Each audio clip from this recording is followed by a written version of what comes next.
আপনারা মনে করেন ধানের শীষ উত্তম, ধানের শীষ বলে না করেন, আর দাড়ি পাল্লা মানে টুপিয়ালি, তাই না?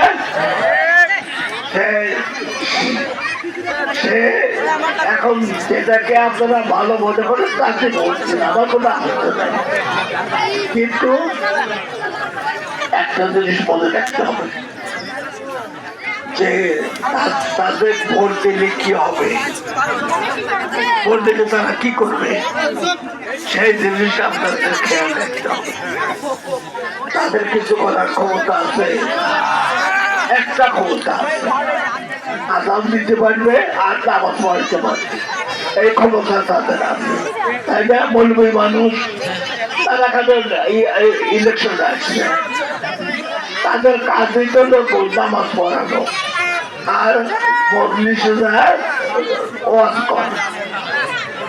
সেখানে এখানে আসলে কিছু বোঝে, অর্থনীতিও বোঝে না, নির্মাণও বোঝে না, স্কুল কলেজ স্থাপন করা তো জানি না, সুতরাং আপনারা সাবধান থাকেন, কোনো প্রলোভনে আপনারা বলবেন না।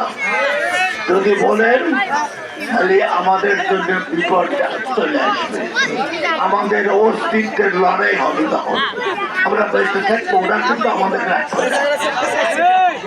আওয়ামী লীগকে কি দেখছেন? আওয়ামী লীগকে কিছুই না, ওদের তুলনা ওরা আওয়ামী লীগ কিছুই না, ওরা ভয়ঙ্কর। অত কোনো সাপ দেখেন নেই, গর্তের মধ্যে করে চুপ করে থাকে, কিন্তু যেই গর্ত থেকে একটু বাড়ায় অমি ফেনা মারে, তাই না? ওরা ওই চুপ করে আসে ফেনা যাওয়ার জন্য। কি এর দেশ আল্লাহর দেশ, মানে এটা কোনো কথা হলো? দেশ তো আল্লাহরই। সুতরাং এই যে তাদের বক্তব্যগুলো আর মহিলাদের সম্বন্ধে তারা কি কথা বলতেছে, এটা কোনো একটা মৌলবীর কথা হয়? সুতরাং আগামী দিনে এই সমস্ত বন্ধ রাজনীতিবিদদের এই যে তারা মিথ্যা বানোয়ানো উদ্দেশ্য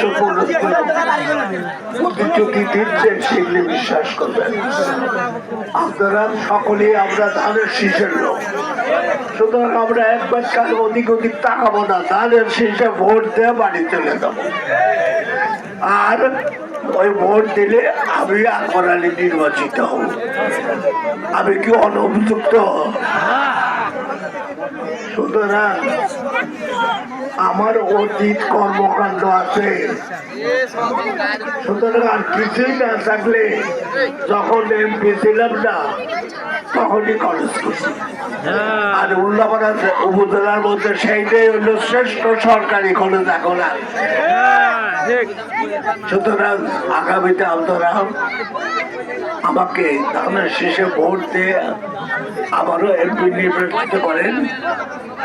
আপনাদের 9 দফা সহ উল্লাপাড়ার উন্নয়নের যা যা করা দরকার আমি শেষ বছর করে তারপরে আমি কবরে যেতে চাই। আমার জন্য দোয়া করবেন। এই কয়েকটা কথা বলে আমি আমার বক্তব্য এখানে শেষ করতে চাই। অনেক রাত হয়েছে, আর কিছু বলতে চাই না। আমাকে